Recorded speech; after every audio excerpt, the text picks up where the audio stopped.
ኣብዚ ወርሒ እዚ ኣብ ናይ መወዳእታ ብምኽንያት ብላክ ፍራይዴይ ብላክ ዊክ ብላክ ኖቨምበር ዋትኤቨር ኢልካ ንስኻ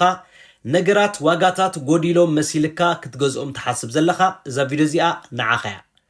መጽናዕቲ ከም ዝገልጾ ብውሕድ ካብ 20 ሚእታዊት ክሳብ 40 ሚእታዊት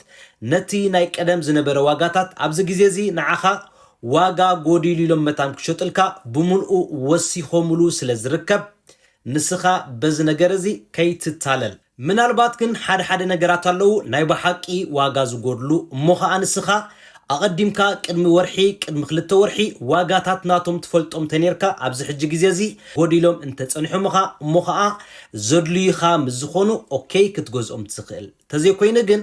እዚ ዋጋ ምጉዳል ዝበሃል ናቶም እስካም ዝኾነ ናቶም ኣሰራርሓ ስለ ዝኾነ እዚ ብዘይ ፕላን ብዘይ ዝኾነ ዕላማ እንዳ ድኳናት ዋጋ ጎዲሉ ኣሎ ኢልካ ሰልኻ ምጥፋእ እዚ